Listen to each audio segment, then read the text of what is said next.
Como siempre, con la información, con el análisis y con la opinión. Hoy es jueves 8 de agosto. Tenemos una agenda cargada de noticias que tienen como punto inicial las revelaciones que hizo la Fiscalía en una audiencia que duró más de 6 horas en los juzgados de Palo Quemao, dando a conocer detalles de hasta dónde llegó lo que calificó como una empresa criminal vinculada al escándalo de corrupción más grave que ha salpicado al gobierno del presidente Gustavo Petro. Les hablo del escándalo de corrupción en la Unidad Nacional de Gestión de Riesgo. Este escándalo ha vinculado presuntamente a varios hombres muy cercanos, alfiles del presidente Gustavo Petro.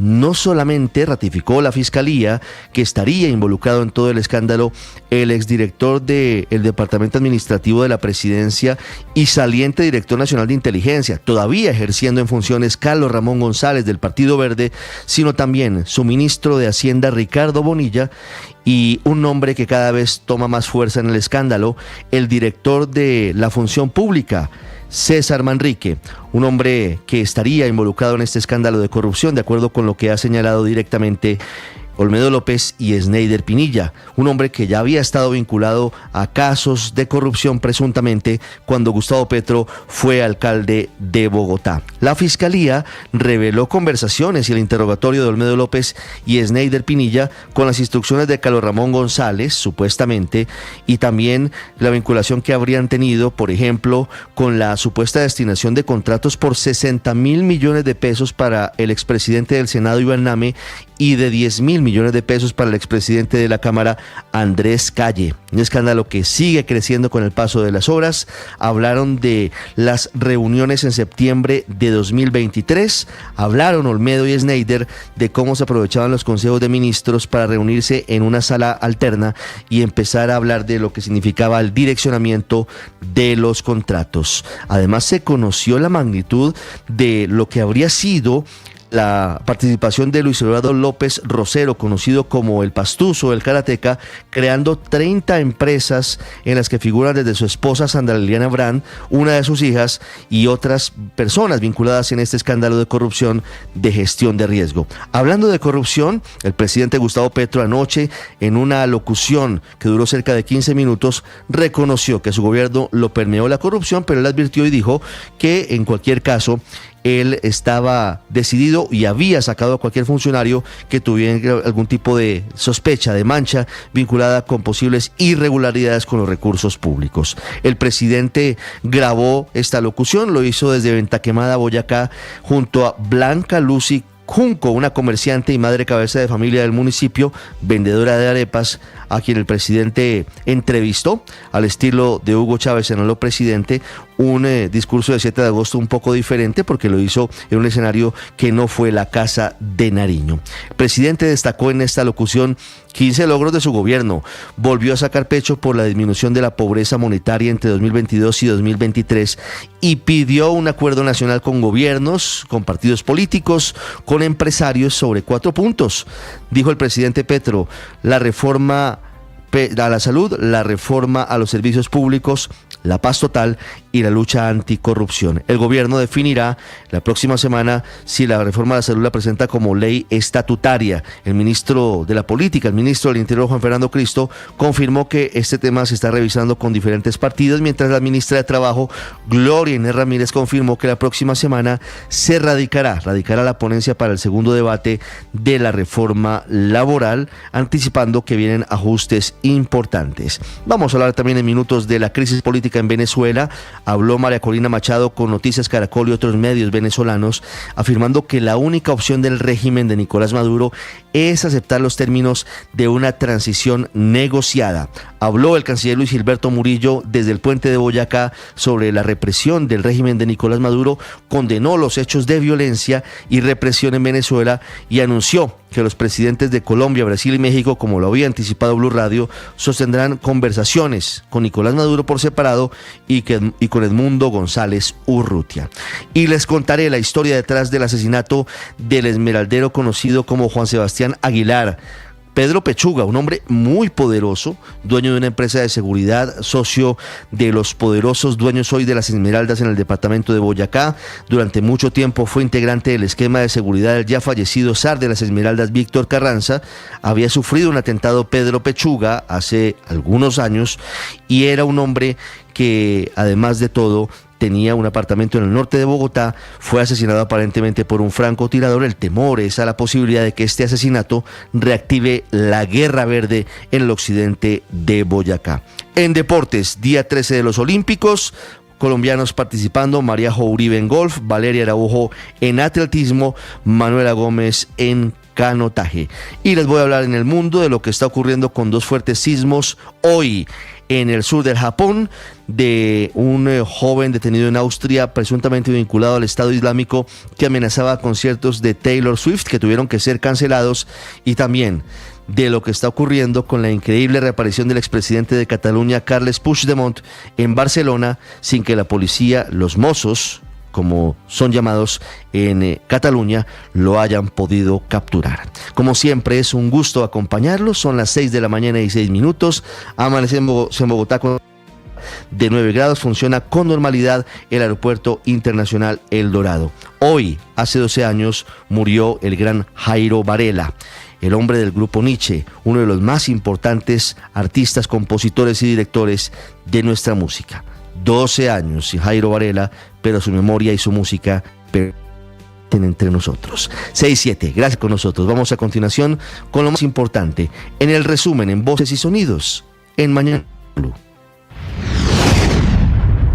Él le dijo que se reunieran en el Palacio de Nariño. Olmedo López, llego yo a Palacio y ahí nos reunimos nosotros con el doctor Carlos Ramón González en su despacho. La Fiscalía presentó las pruebas en el entramado de corrupción de la Unidad Nacional para la Gestión del Riesgo. Según la fiscal del caso, María Cristina Patiño, el desfalco de la entidad se orquestó desde la Casa de Nariño. Acordaron generar una empresa criminal para cometer delitos contra la administración pública. Asimismo, las fiscales del caso recalcaron que fue Carlos Ramón González, el exdirector del Departamento Nacional de Inteligencia, quien le dio la orden a Olmedo López de direccionar contratos a Iván Name y Andrés Calle. Entre el 18 y el 21 de septiembre de 2023, Carlos Ramón González, entonces director del DAPRE, le solicitó a Olmedo López conseguir contratos por 60.000 millones de pesos para Iván Leonidas Name Vázquez y por un poco más de 10.000 millones de pesos para Andrés David Calle Aguas. Nuevamente la fiscal hizo referencia a lo que habría sido la participación del ministro de Hacienda, Ricardo Bonilla. Coordinó con Ricardo Bonilla González, ministro de Hacienda, y María Alejandra Benavides, asesora del ministro de Hacienda, y Sneider Pinilla, el direccionamiento de contratos para los municipios de Cotorra, Córdoba, Saravena, Arauca y Carmen de Bolívar,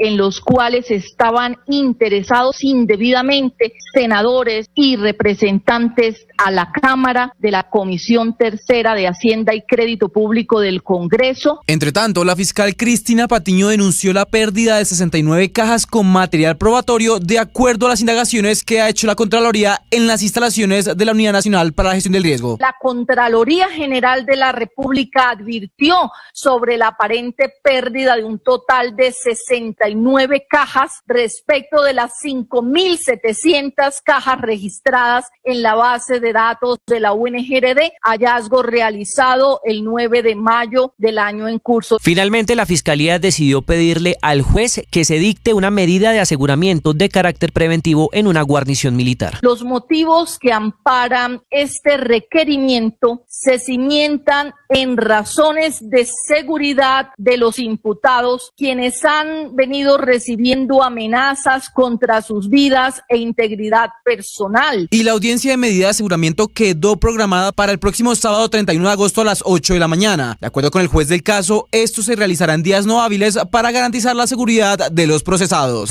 Se cumplieron 2 años del mandato del presidente Gustavo Petro y en medio de su alocución reconoció que su gobierno también ha sido permeado por la corrupción, pero que él mismo va a sacar a los implicados. A este gobierno lo permeó también la corrupción, pero este presidente saca a cualquiera que por sospecha más o menos creíble sepamos que se ha robado un peso del pueblo. Y también reiteró el llamado a diferentes sectores para lograr el acuerdo nacional. Nos quedan 2 años de gobierno, el remate, lo más duro, y en donde daremos todo para conseguir las metas. He hecho un llamado a los partidos políticos, a los empresarios, a las organizaciones sociales, para que nos sentemos a construir un gran acuerdo nacional en torno a la reforma a la salud. El sistema de la Ley 100 no sirve. El presidente también aprovechó parte de su discurso para despacharse contra Iván Duque. Los dineros recaudados con la reforma tributaria que se aprobó en el primer año de mi gobierno y que no gravó a las personas naturales de escasos recursos, no le puso el impuesto a los pobres, no le puso el impuesto a la sopa. Se destinaron esos recursos para el pago de una deuda pública que adquirió el expresidente Iván Duque de una manera que me pareció en realidad tonta. Y la líder de la oposición, María Corina Machado, respondió en entrevista con medios venezolanos y Noticias Caracol si se han dado contactos con el gobierno de Nicolás Maduro. La dirigente describió el panorama de represión y violencia que se vive tras las elecciones en las que, sin prueba alguna, Maduro se proclamó ganador. Para que el régimen entienda que su única opción es aceptar los términos de una transición negociada y que estamos dispuestos a negociar, pero partiendo del reconocimiento del resultado que inequívocamente, refutablemente, le dio la victoria como nuevo presidente Edmundo González. Justamente sobre las negociaciones, habló de ella del proceso que lideran los presidentes Lula, López Obrador y Gustavo Petro. Ellos tienen un canal de comunicación que otros no tienen con el régimen y creo que se han mantenido en una posición prudente efectivamente para poder mantener esta interlocución. Y el candidato opositor Edmundo González Urrutia no asistió ante el Tribunal Supremo de Justicia de Venezuela, que abrió un proceso a pedido del presidente Nicolás Maduro para certificar su victoria en las elecciones del 28 de julio en medio de denuncias de fraude. Explica que si lo hace pone en riesgo su libertad, pues estaría en condiciones de absoluta vulnerabilidad por indefensión y violación del debido proceso. Le estoy preguntando dónde está la orden de allanamiento. No entiendo además por qué hacen esto. Yo no soy una delincuente y ustedes lo saben. En Venezuela no cesa la persecución del régimen. Por lo menos 3 opositores han sido detenidos en las últimas horas y la sede de un medio digital fue allanada. El presidente de Chile, Gabriel Boric, volvió a hablar de la situación de Venezuela y afirmó que no reconocerá a Nicolás Maduro como presidente. No tengo dudas de que el régimen de Maduro ha intentado cometer un fraude. Chile no reconoce el triunfo autoproclamado de Maduro. Asimismo, el canciller Luis Gilberto Murillo afirmó que se debe saber la verdad de las elecciones. Primero se debe saber la verdad sobre las elecciones y para eso obviamente los escrutinios, pero también lo que se ha dicho muy claramente es que se deben llegar a acuerdos políticos entre las partes para garantizar esa paz política y la convivencia pacífica en Venezuela. La batalla por La Mojana se tomó este miércoles la troncal del Caribe sobre el puente San Jorge por cuenta de cientos de habitantes de la subregión que a través de un bloqueo que se extendió por casi 5 horas exigieron el cierre del boquete de Caregato. Aquí en el puente San Jorge, para que nos escuchen las peticiones que necesitamos, que es únicamente cierre de Caregato. La intervención ante el gobierno que adelantó el gobernador de Córdoba, Erasmo Zuleta, permitió el levantamiento del bloqueo a partir de una mesa que se hará este viernes a las 4 de la tarde con el Ministerio del Interior, Agricultura y la Unidad Nacional para la Gestión del Riesgo. Kilómetros y kilómetros de vehículos de carga, buses y automóviles son los que se encuentran parqueados en la vía panamericana ante las protestas indígenas que se registran desde hace varias horas en Piendamón. En el sector conocido como Bermejal, las comunidades Misak protestan por supuestos incumplimientos del gobierno nacional. El viceministro quedó a arrimar a la María a informarle a la comunidad del cumplimiento de esos 2 compromisos y nunca llegó y tampoco los cumplió. Diego Cancino, viceministro del Interior. Un bloqueo que a nuestra manera es injusto. A kilómetros más adelante, en la finca La María. Acá hubo un ataque a la población civil y eso es inadmisible. El esmeraldero Juan Sebastián Aguilar fue asesinado en la tarde de ayer en la localidad de Usaquén, en el norte de Bogotá. El empresario, quien también está vinculado a una compañía de vigilancia y que en octubre del año pasado había sobrevivido a un atentado, alcanzó a ser llevado a un hospital de la zona, pero falleció por la gravedad de las heridas.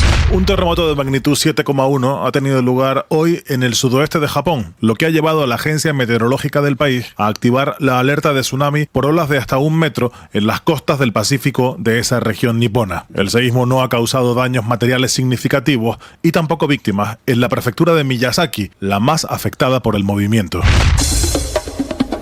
Se ha cerrado la cuarta fecha del fútbol colombiano. Santa Fe derrotó, reeditando la final anterior del primer semestre, al Atlético Bucaramanga 1-0, y con este resultado se mete en el lote de 8. Entre tanto, hoy en la ciudad de Medellín, el Independiente Medellín estará haciendo la presentación oficial de su nuevo entrenador, Alejandro Restrepo, que ya fue campeón con el Deportivo Pereira, asume las riendas del cuadro poderoso en detrimento del profesor Alfredo Arias, el uruguayo que no ha podido conseguir logros importantes en el fútbol colombiano.